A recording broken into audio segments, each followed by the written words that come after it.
وما من دابة في الأرض إلا على الله رزقها ويعلم مستقرها ومستودعها كل في كتاب مبين وهو الذي خلق السماوات والأرض في 6 أيام وكان عرشه على الماء ليبلوكم أيكم أحسن عملا. دینی بھائیوں، اسلامی خواتین، آج آپ نے 12واں پارہ سنا ہے تراویح کی نماز میں. اس پارے میں پہلے تو سورہ ہود ہے اور اس کے بعد پھر سورہ یوسف کا آدھا حصہ ہے. آج کا یہ درس سورہ ہود سے شروع ہو رہا ہے. یہ سورت سورہ ہود، اس کا نام حضرت ہود علیہ السلام کے نام پر ہے، جو اللہ رب العالمین کے نبی تھے، پیغمبر تھے، اور جن کو قوم عاد کی طرف، جو بڑی ہی طاقتور اور مضبوط قوم تھی، اس قوم کی طرف نبی بنا کر کے بھیجا گیا تھا. انہی کے نام پر اس سورت کا نام ہے.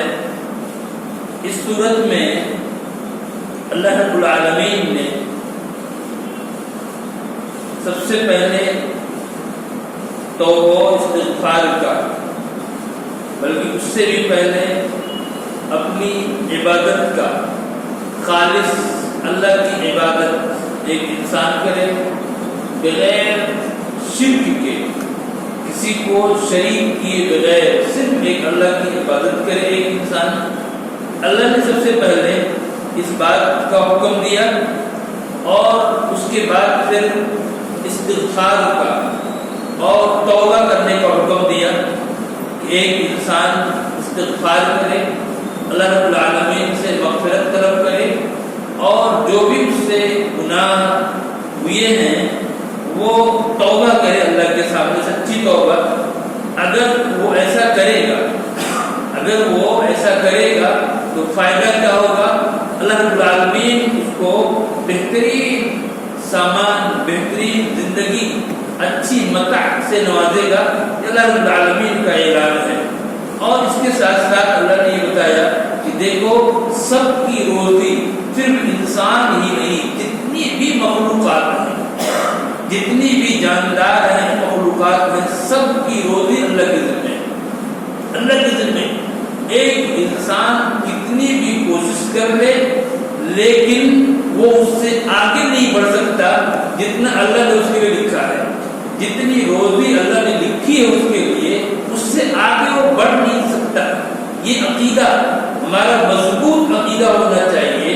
اگر ایک انسان کا یہ مضبوط عقیدہ ہو جائے، ایک انسان حرام طریقے کو اختیار نہیں کرے گا، وہ حلال طریقے پر کوشش کرے گا لیکن حلال طریقے پر کوشش کرے گا.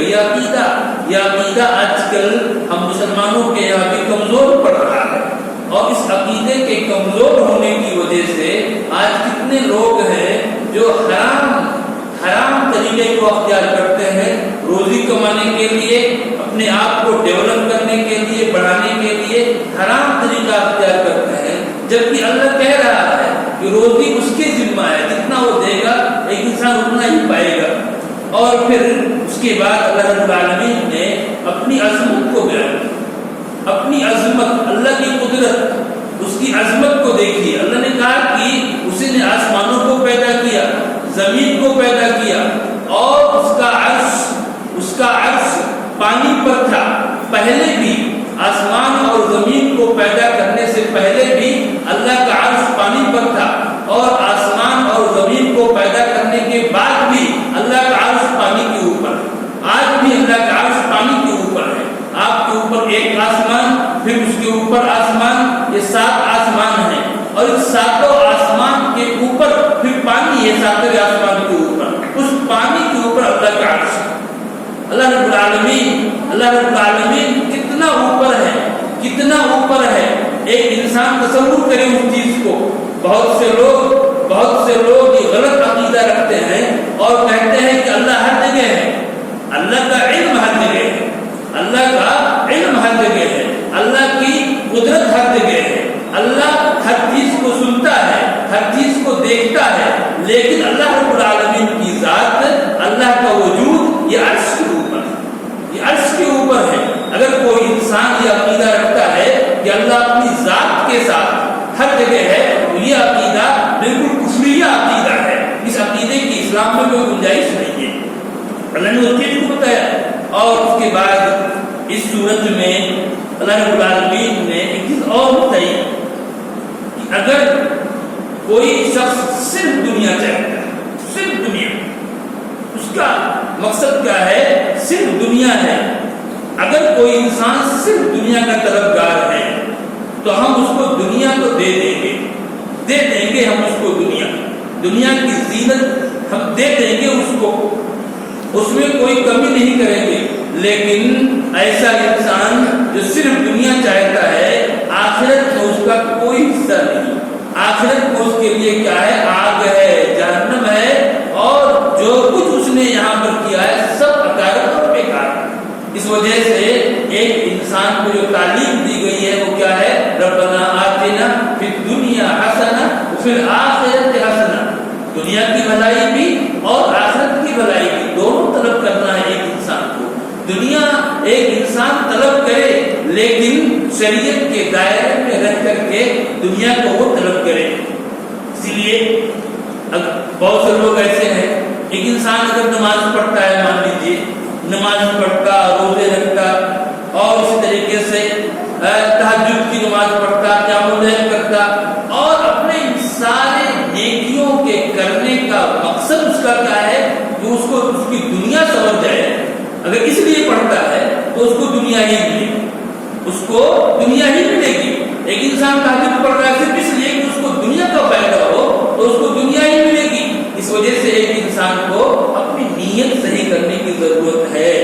ایک انسان اگر اس کا جو مقصد ہے ان عبادتوں کا جو مقصد ہے، اس مقصد کو سامنے رکھے، اللہ کو راضی کرنے کے لیے وہ ان کاموں کو کرے، تو اللہ جب راضی ہوگا تو اس کی دنیا میں وہ ٹھیک کر دے گا۔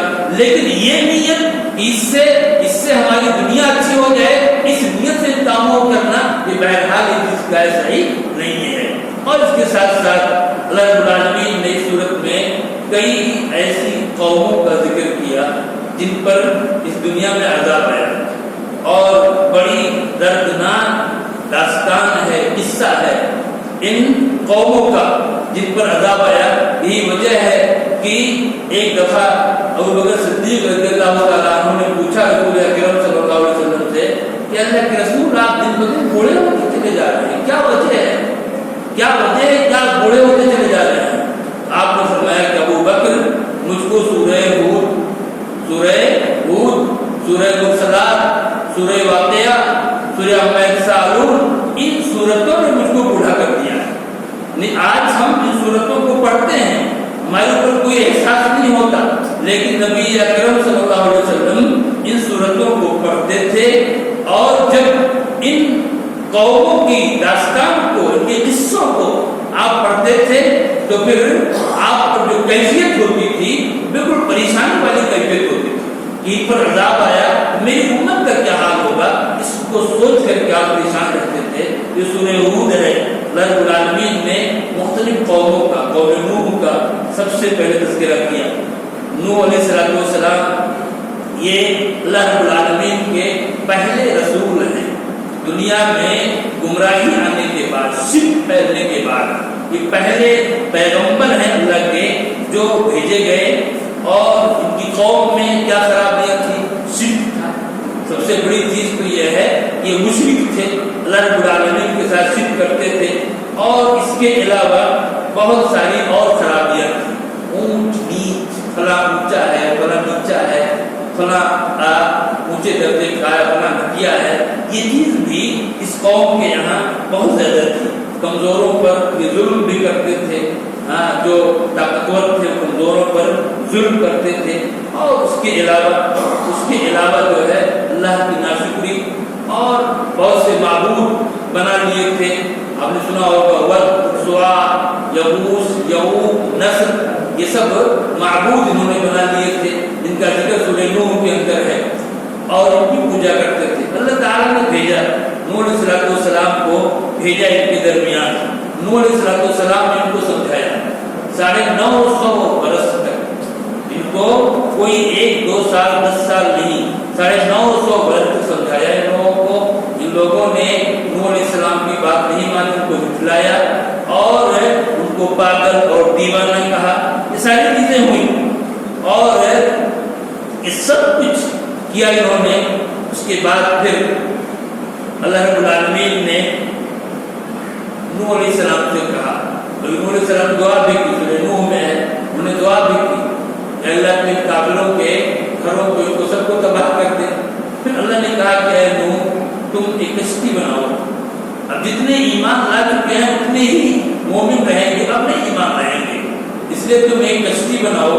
نوح علیہ السلام نے کشتی بنانا شروع کیا، کشتی بنا رہے ہیں، ان کے قوم کے لوگ جب گزرتے تو مذاق اڑاتے، کہتے کہ نوح یہاں تو پینے تک کا پانی نہیں ہے، پینے تک کا پانی بھی نہیں ہے ٹھیک سے، تمہاری کشتی کہاں چلے گی؟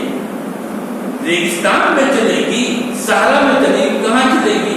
نوح علیہ السلام کی باتوں کو سنتے رہتے، اور اس کے بعد پھر اللہ رب العالمین نے کہا کہ دیکھو عذاب آئے گا، اور اس کی علامت کیا ہے، اس کی پہچان کیا ہے؟ جب تنور سے پانی نکلنے لگے، تنور جس میں روٹی پکتی ہے، جب اس سے پانی ابلنے لگے تو پھر سمجھ جاؤ اب عذاب آنے ہی والا ہے، عذاب آنے ہی والا ہے۔ اور پھر تم اس وقت تمہارے جو بھی مومن ساتھی ہیں، جو بھی مومن ساتھی ہیں تمہارے اوپر ایمان لائے ہیں، تھوڑے ہی تھے، وہ کشتی میں سوار کر لینا۔ کشتی بڑی تھی، 3 فلور کی کشتی تھی، وہ 3 فلور کی، اور اس میں نوح علیہ السلام نے 1 فلور پر انسانوں کو جو ایمان لائے تھے ان کو سوار کیا، اور پھر باقی 2 فلور پر ہر طرح کی مخلوق کے جوڑے کو سوار کر لیا۔ اب اس کے بعد جو اللہ کا عذاب آیا، اللہ کا عذاب آیا تو عذاب دنیا جانتی ہے، ایسا عذاب تھا کہ اس سے بچنے کی کوئی گنجائش نہیں۔ قرآن کہہ رہا ہے کہ وہ کشتی جو ہے اس موج میں پہاڑ کی طرح چلتی تھی، بالکل جیسے بڑے بڑے جہاز ہوں اس طرح سے وہ پہاڑ کی طرح سے وہ چلتی تھی کشتی، اور اس سیلاب نے سب کو دبوچ لیا۔ نوح علیہ السلام کا ایک بیٹا وہ کافر تھا، ان کی ایک بیوی بھی کافرہ تھی، ایک بیوی بھی ان کی کافرہ تھی، اور اسی کافرہ بیوی کا بیٹا کافر تھا۔ کیونکہ بچوں پر ماؤں کا اثر ہوتا ہے، اسی وجہ سے اسلام کی یہ تعلیم ہے کہ ایک انسان نیک بیوی کا انتخاب کرے۔ اگر وہ نیک بیوی کا انتخاب نہیں کرتا، بڑی کوالیفائڈ جو ہے لڑکی لے کے آیا لیکن وہ نیک نہیں ہے، تو پھر بچوں پر بڑا غلط اثر پڑے گا۔ تو بیوی بھی کافرہ تھی، اسی وجہ سے وہ اس بیوی کا جو لڑکا تھا وہ کافر تھا۔ اب اس کو بھی نوح علیہ السلام نے، وہ بالکل پانی کے بیچ میں تھا، نوح علیہ السلام نے اس کو پکارا، بیٹا تو بیٹا، اور بیٹے کی محبت ہر کوئی جانتا ہے، پکارا اس کو، کیا کہا؟ یا بنی ارکب معنا، بیٹے آ جاؤ ہمارے ساتھ سوار ہو جاؤ اور کافروں میں سے نہ رہو۔ بیٹے نے کہا کہ میں پہاڑ پہ چڑھ جاؤں گا اور اس پانی سے میں بچ جاؤں گا۔ نوح علیہ السلام نے کہا کہ بیٹے آج کے دن کوئی بچ نہیں سکتا، آج کے دن اللہ کے عذاب سے کوئی بچ نہیں سکتا، الا من رحم، جس پہ اللہ رحم کرے وہی بچے گا۔ اس کے بعد پھر دونوں کے درمیان وہ موج، دریا کا موج حائل ہوا، بیٹا ڈوب گیا، بیٹا ڈوب گیا۔ اب ڈوبنے کے بعد پھر نوح علیہ السلام، بیٹے کی محبت دیکھیے کتنی محبت ہوتی ہے ایک انسان کو اپنی اولاد سے۔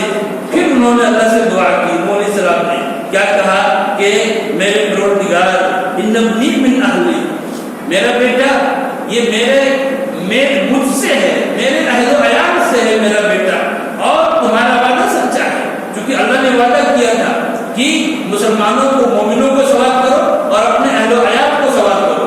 تو نوح علیہ السلام نے کہا کہ اے اللہ تیرا وعدہ سچا ہے اور میرا بیٹا وہ میرے اہل سے ہے اور تو احکم الحاکمین ہے. یہ جو نوح علیہ السلام نے کہا تو اللہ نے کیا کہا, یا نوح انہ لیس من اہلک, اے نوح تو تمہارے اہل سے نہیں ہے, تمہارے خاندان سے نہیں ہے. ٹھیک ہے وہ تمہارا بیٹا ہے, نسب میں بائی برتھ وہ تمہارا بیٹا ہے, لیکن اس کا عمل صحیح نہیں ہے. تمہارے دین پر جب وہ نہیں ہے تو پھر تمہارے اہل سے نہیں ہے. معلوم کیا ہوا, گرچہ ایک انسان کا اپنا نسبی بیٹا ہے, اس کی سلبی اولاد ہے, لیکن اگر وہ اس کے دین پر نہیں ہے تو پھر وہ اس کے اہل و عیال میں شامل نہیں ہوگا. یہی وجہ ہے کہ اسلام بھی یہ کہتا ہے کہ اگر کوئی مسلمان شخص ہے اور اس کا کوئی بیٹا کافر ہو جائے, اس کی 4 بیٹے 5 بیٹے ہیں, اب اگر ان 4-5 بیٹوں میں سے ایک بیٹا کافر ہو جائے تو پھر نبی صلی اللہ علیہ وسلم کی یہ تعلیم ہے کہ وہ کافر بیٹا اس مسلمان باپ کے مال کا وارث نہیں ہو سکتا. گرچہ وہ اس کو نطفے سے پیدا ہوا ہے, لیکن چونکہ اس کے دین پر نہیں ہے تو وہ اس مسلمان باپ کے مال کا وارث نہیں ہو سکتا. وہ قطعاً باقی جو اس کے بھائی ہے وہ وارث ہوں گے, اس کی وراثت ختم ہو جائے گی. اس لیے کہ اس دین کے نہ ہونے کی وجہ سے اس نسب کا کوئی اعتبار نہیں ہے. اللہ نے وہی کہا نوح لیس من اہلک, اور اس کے بعد پھر اللہ رب العالمین نے نوح علیہ السلام سے کہا کہ وہ نوح سلامتی کے ساتھ اور برکت کے ساتھ آپ سب اتریے اس زمین پر. اس کی روح کی بہرحال اس کا ذکر کیا. اور پھر اس کے بعد قوم نوح کے بعد اللہ رب العالمین نے قوم عاد کو طاقت دی, قوت دی اور ان کو اس زمین پر آباد کیا. بڑی طاقتور قوم تھی, بڑی مہارت تھی, ان کو انجینئرنگ میں بڑی مہارت تھی. اس قوم کو ان کو آباد کیا اللہ رب العالمین نے. لیکن جب ان کے یہاں بھی خرابیاں آئیں تو پھر اس کے بعد کیا ہوا, اللہ نے حضرت ہود علیہ السلام کو بھیجا. یہ قوم بھی اپنی طاقت کے نشے میں چور تھی اور اللہ کے نبی کی بات نہیں مانی تو ان کے اوپر بھی عذاب آیا, سخت عذاب آیا اور پوری قوم تباہ و برباد کر دی گئی. پھر ان کے بعد اللہ رب العالمین نے قوم سمود کو آباد کیا. اس زمین میں قوم سمود کو آباد کیا اور ان کو اللہ رب العالمین نے قوت طاقت دی اور ان کو موقع دیا اس چیز کا. لیکن ان لوگوں نے بھی جب اللہ کے احکام کو چھوڑا, اللہ رب العالمین نے اپنے نبی حضرت صالح علیہ السلام کو بھیجا ان کے درمیان. انہوں نے سمجھایا, بہت سمجھایا. لوگوں سے کہا کہ لوگوں استغفار کرو اپنے رب سے, توبہ کرو اس کے سامنے توبہ کرو, اور اللہ رب العالمین تم سے قریب ہے, تمہاری دعا کو قبول کرنے والا ہے. لیکن ان کا جواب دیکھیے اور گمراہی کی اصل وجہ دیکھیے. کیا کہا ان لوگوں نے, کہ ان لوگوں نے یا صالح قد كنت فينا مرجوا قبل هذا اتنهانا ان نعبد ما يعبد آباؤنا. کیا کہا کہ اے صالح, کیا تم ہم کو ان معبودوں کی پوجا کرنے سے روکتے ہو, ان معبودوں کی عبادت کرنے سے روکتے ہو جن کی عبادت ہمارے باپ دادا کرتے تھے. یہ بہت بڑی وجہ ہے. قوموں کی گمراہی کی یہ بہت بڑی وجہ ہے کہ ہمارے باپ دادا کرتے ہوئے آ رہے ہیں. اس وجہ سے ہمیں بھی کرنا چاہیے. میں نے دیکھا بہت سے لوگوں کو, میں نے اپنے یہاں دیکھا ایک قوم ہے جو وہ ہر محرم کے موقع پر وہ تعزیہ بناتی, وہ ڈھول پیٹتی, وہ یہ سارے کام کرتی ہے. ان کو جب بھی سمجھایا گیا تو انہوں نے ایک ہی جواب دیا کہ ہمارے باپ دادا کرتے ہوئے چلے آ رہے ہیں, ہم اس کو کیسے چھوڑ سکتے ہیں. یہ چیز جو ہے گمراہی کی بہت بڑی وجہ ہے کہ ایک انسان کسی کام کو اس لیے کرے کہ اس کے باپ دادا نے کیا ہے. کتنے ایسے لوگ ہیں جن کے یہاں غلط کام، حرام کاروبار، حرام بزنس، لیکن اس وجہ سے کرتے چلے آ رہے ہیں کہ باپ دادا نے کیا ہے اس کو.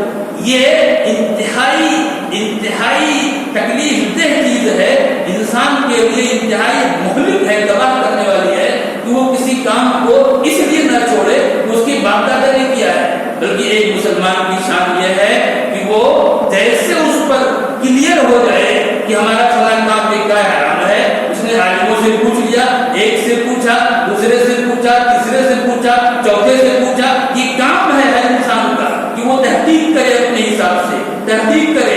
ایک عالم کا جواب غلط ہوگا، دوسرے کا غلط ہوگا، تیسرے کا ہوگا، سب کا غلط نہیں ہو سکتا ہے. وہ تحقیق کرے اور تحقیق کے بعد ثابت ہو جائے اگر یہ کام غلط ہے، یہ کام حرام ہے، اس کو فوراً چھوڑ دے، اس کاروبار کو، اس بزنس کو، اس کو چھوڑ دے اور اپنے باپ دادا کے لیے بھی دعا کرے. اس کا علم نہ رہا ہو. یہ اسلام کی تعلیم ہے. لیکن آج جو ہے مسلمانوں کے یہاں اس طرح کی چیز، جو یہی چیز تو قومیں صالح پیش کر رہی ہے کہ ہمارے باپ دادا کر رہے ہیں، ہم کسے چھوڑ دیں گے. حالانکہ یہ چیز کیا ہے، غلط ہے. اس کے بعد اللہ رب العالمین نے ابراہیم علیہ السلام کا ذکر کیا. ابراہیم علیہ السلام ان کے پاس جب مہمان آئے تو قرآن کیا کہہ رہا ہے، فما لبث ان جاء بعجل حنیذ. بالکل تھوڑی ہی دیر میں مہمان پہنچے کہ تھوڑی ہی دیر میں بھنا ہوا بچڑا پیش کر دے مہمان کے سامنے. ابراہیم علیہ السلام کی ضیافت دیکھیے کیسی ضیافت تھی. آج کتنے لوگ ایسے ہیں، مہمان پہنچے گا اس کو باتوں میں لگا لیں گے، حال چال پوچھنا، یہ کرنا وہ کرنا. نہیں، اسلام کی تعلیم کیا ہے؟ اسلام کی تعلیم کیا ہے؟ مہمان کہاں سے آ رہا ہے، کیسے آ رہا ہے، کس کنڈیشن میں آ رہا ہے. اسلام کی تعلیم یہ ہے کہ آپ کے پاس جو بھی حاضر ہو سامنے پیش کر دیجیے، اس کے سامنے پیش کیجیے. ابراہیم علیہ السلام نے کیا کیا، فما لبث ان جاء بعجل حنیذ. اور اس کے بعد پھر اللہ رب العالمین نے ابراہیم علیہ السلام کو بشارت دی بیٹے کی بشارت دی. اور پھر یہ فرشتوں سے بات کی. فرشتے انسانی شکل میں آئے تھے، پھر ان سے بات چیت کی، قوم لوط کے بارے میں بات کی. اور پھر فرشتوں نے کہا کہ ابراہیم آپ ان کے بارے میں بات نہ کریں، قوم لوط کے بارے میں اللہ کا فیصلہ ہو چکا عذاب آ کے رہے گا. اس کے بعد پھر وہی فرشتے قوم لوط کے پاس گئے، کیونکہ بڑی ہی خراب قوم تھی اور بہت ہی شرک کے ساتھ بہت خراب کام کر رہی تھی. پریشان ہو گئے، یہاں تک کہا کہ لوگوں یہ میری بچیاں ہیں، تم ان سے اپنی خواہش پوری کر لو. لیکن وہ قوم بالکل اندھی قوم، اس طرح سے وہ بالکل دیوانہ تھی اور بالکل جنون کا شکار تھی کہ اسے کچھ سمجھ ہی نہیں آ رہا تھا. آخر ہوا کیا کہ رات ہی میں پوری بستی الٹ دی گئی، پتھروں کی بارش ہوئی اور سب ختم ہو گئے. پھر اللہ رب العالمین نے قوم شعیب کا ذکر کیا ہے. بڑے مالدار لوگ تھے، مدین کے لوگ بڑے مالدار، بزنس مین تھے، تاجر تھے. لیکن اب جو بزنس مین تھے تو کام بھی غلط کرتے تھے. ڈنڈی مارنا، ناپ توڑ میں کمی کرنا، شرک کو خیر کر ہی رہے تھے. ان کو بھی سمجھایا شعیب علیہ السلام نے، لیکن یہ لوگ بھی نہیں مانے. ان پر بھی عذاب آیا. اور پھر اللہ رب العالمین نے فرعون کا بھی ذکر کیا اور فرعون کے تعلق سے پیچھے بھی آیا اور آگے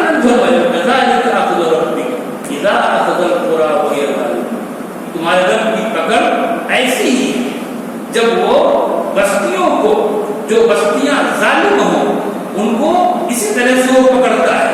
یعنی جن کا ذکر کیا گیا صرف یہی نہیں بلکہ جو بھی ظلم پر ہے، ظالم بستیاں ہیں، ان کا یہ انجام ہو سکتا ہے. ان اخذہ علیم شدید، اس کی پکڑ بڑی دردناک ہے. وہ مہلت دیتا ہے انسان کو، قوموں کو، بستیوں کو مہلت دیتا ہے. اب ایک انسان یہ سمجھتا ہے کہ نہیں بس سب کچھ یہی ہے، لیکن اللہ کہہ رہا ہے ان اخذہ علیم شدید، اس کی پکڑ جو ہے بڑی سخت ہے. اور اللہ نے کیا کہا، ما ظلمناہم، ہم نے جن کو تباہ کیا، ان بستیوں کو ہم نے جو تباہ کیا تو ہم نے ان پر ظلم نہیں کیا، ولکن ظلموا انفسہم، لیکن انہوں نے اپنے آپ پر